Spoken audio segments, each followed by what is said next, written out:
जय माता दी दोस्तों। आज हम बात करेंगे नवरात्रि के छठे दिन माता कात्यायनी की पूजा किस तरीके से की जानी है। माँ कात्यायनी की किस प्रकार से उत्पत्ति हुई, माँ कात्यायनी की कथा भी जानेंगे। नवरात्रि के छठे दिन माँ दुर्गा के छठे स्वरूप माँ कात्यायनी की पूजा की जाती है। इस दिन साधक का मन आज्ञा चक्र में होता है। साधक का मन आज्ञा चक्र होने से सहज रूप से माँ कात्यायनी के दर्शन होते हैं। महर्षि कात्यायन ने कठी तपस्या से माँ दुर्गा को प्रसन्न किया और माँ दुर्गा ने कात्यायनी रूप में उनके घर जन्म लिया। महर्षि कात्यायन द्वारा पालन पोषण और सर्वप्रथम पूजे जाने के कारण माँ भगवती को कात्यायनी के रूप में भी जाना जाता है। माँ कात्यायनी सिंह पर विराजमान है। माँ का मुख एकदम सोने जैसा चमकीला है। देवी कात्यायनी की 18 भुजाएं हैं और उनकी इन 18 भुजाओं में विभिन्न देवताओं के शस्त्र हैं। देवी कात्यायनी को भगवान शिव से त्रिशूल, भगवान विष्णु से सुदर्शन चक्र और ब्रह्मा जी से बुद्धिमता और इसी तरह अन्य देवताओं से भी शस्त्र प्राप्त हैं। चलिए अब जानते हैं कैसे हुई देवी कात्यायनी की उत्पत्ति।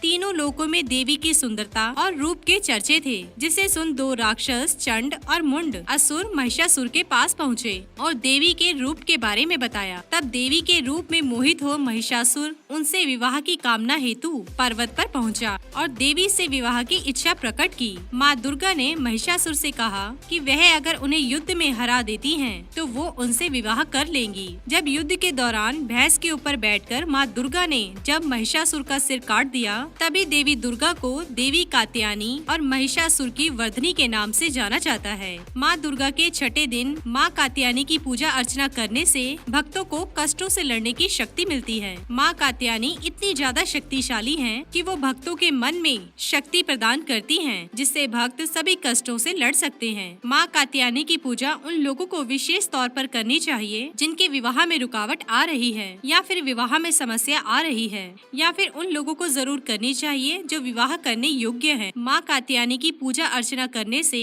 विवाह अति शीघ्र हो जाता है और वर भी अच्छा मिलता है। चलिए अब मैं आपको बताती हूँ कि नवरात्रि के छठे दिन माँ दुर्गा के छठे स्वरूप माँ कात्यायनी जी की किस प्रकार से आप सभी को पूजा करनी है। तो छठे दिन आप सबसे पहले सुबह नहा धोकर तैयार हो जाइए और अगर आप सुहागन हैं तो पूरा श्रृंगार कीजिए और पवित्र होकर माँ दुर्गा की पूजा अर्चना कीजिए, जिस प्रकार आप 5 दिन तक करते आए हैं। इस दिन माता कात्यायनी की पूजा में सिर्फ श्रृंगार की सामग्री और पूजा सामग्री का प्रयोग किया जाता है। हाथ में पीले फूल और जयफल लें। इसके पश्चात माँ दुर्गा के सप्तशती 11वें अध्याय का पाठ करें और फिर पाठ करने के बाद हाथ में लिए पुष्प और जयफल माँ दुर्गा के चरणों में अर्पित करें। याद रहे कि माँ कात्यायनी के साथ साथ आप सभी को भगवान शिव की भी पूजा करनी है। भगवान शिव को जो चीज प्रिय है वो माँ कात्यायनी के चरणों में अर्पित करें। माँ कात्यायनी को आप प्रसाद में सभी शहद का भोग जरूर लगाएं। अगर आप इस दिन गुड़ और चने का दान करते हैं तो ये आपके लिए बहुत ही शुभ माना जाता है। आप पूजा में नारंगी रंग के वस्त्र जरूर धारण करें। इसके पश्चात आप माँ कात्यायनी की आरती करें और साथ साथ माँ शैलपुत्री, ब्रह्मचारिणी, चंद्रघंटा, कुष्मांडा